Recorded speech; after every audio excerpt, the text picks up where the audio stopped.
बुद्ध अमृतवाणी भगवान गौतम बुद्ध की इन बातों में छिपा है। अशांत मन को शांत करने का मंत्र आप भी जाने। हम सभी जानते हैं कि व्यक्ति का मन बहुत चंचल होता है। यही कारण है कि मन अशांत रहता है और कई तरह के सवालों का जन्म भी अशांत मन के कारण ही होता है। यदि आप जीवन में शांति चाहते हैं तो इसके लिए जरूरी है मन को शांत करना। लेकिन मन को शांत कैसे किया जाए? गौतम बुद्ध से जुड़ी इस कहानी के माध्यम से आप जान सकते हैं कि मन को शांत करने का क्या तरीका है। इसमें भगवान गौतम बुद्ध द्वारा मन को शांत करने के आयामों के बारे में बताया गया है। जानते हैं इस कहानी के बारे में जिससे आपका जीवन बदल जाएगा। मन को शांत करने की कहानी। एक बार एक लड़का गौतम बुद्ध के पास जाकर कहता है, मेरे जीवन में बहुत अशांति है, कृपा करके आप मेरा मार्गदर्शन कीजिए जिससे कि मैं इस अशांति से छुटकारा पा सकूं। गौतम बुद्ध लड़के से जीवन की अशांति का कारण पूछते हैं। लड़का उत्तर देता है, अत्यधिक विचारों के कारण मेरे भीतर बहुत सारे विचार आते हैं जिससे मेरा मन अशांत रहता है। बुद्ध मुस्कुराते हुए कहते हैं, ऊपर आकाश की ओर देखो और बताओ कि तुम्हें सूर्य दिख रहा है। लड़का ऊपर देखता है और कहता है, धूप दिख रहा है। बुद्ध उससे पूछते हैं कि अगर तुम लगातार धूप में खड़े रहोगे तब क्या होगा? वह कहता है, मुझे अत्यधिक गर्मी लगेगी और शरीर में बेचैनी होगी।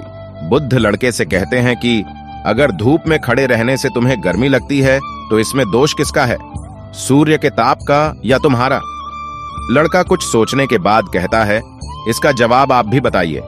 बुद्ध कहते हैं, सूर्य का काम है ताप देना और ताप का काम है गर्मी लगना। ऐसे में तो दोष तुम्हारा ही है कि तुम धूप में जाकर खड़े हुए जिससे कि तुम्हें गर्मी लगी। तुम्हें अगर शीतलता चाहिए तो तुम्हें छांव में रहना होगा। ठीक इसी तरह चंचल मन का भी स्वभाव होता है, विचारों और भावनाओं को जागृत करना। विचार क्षण भर के लिए होते हैं, लेकिन विचार से पैदा हुई भावनाएं देर तक टिकी रहती हैं। लेकिन यह तुम्हें निर्णय लेना है कि तुम्हें विचार और भावनाओं के साथ चलना है या अलग दिशा बनानी है। कैसे करें? मन को शांत। बुद्ध कहते हैं, मन को शांत करने के लिए तन के आयाम पर काम करना सबसे आसान तरीका है। शरीर के स्तर पर हमारी कर्मेंद्रियां और ज्ञानेंद्रियां हैं। कर्मेंद्रियां कर्म और ज्ञानेंद्रियां ज्ञान से जुड़ी होती है। इससे हम अपनी संवेदनशीलता को बढ़ा सकते हैं, यानी हम जो भी काम करें उसे आनंद के साथ करें। मन के आयाम से हटकर तन के आयाम पर जाने से ही तुम्हारा चित्त शांत होगा। ऐसा करने से तुम मन के आयाम से हटकर शरीर के आयाम पर आ जाओगे, ठीक उसी तरह जैसे तुम धूप से हटकर छांव में आ सकते थे। मन के आयाम से हटने पर तुम्हारी जागरूकता तन पर आ जाएगी।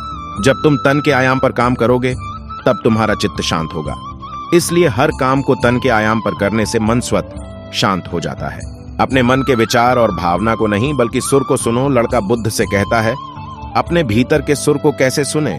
बुद्ध कहते हैं, किसी शांत स्थान पर रहकर जहां शांति हो तब अपनी आंखें बंद करो और मन के भीतर चल रहे शोर से हटकर भीतर के सुर को सुनने की कोशिश करो। सुर निरंतर चलता रहता है, लेकिन बाहर के शोर के कारण तुम अपने मन के भीतर चल रहे सुर को नहीं सुन पाते हो। जब तुम अपने दोनों कानों को अपने हाथों से बंद कर दोगे तभी मन के सुर को सुन पाओगे।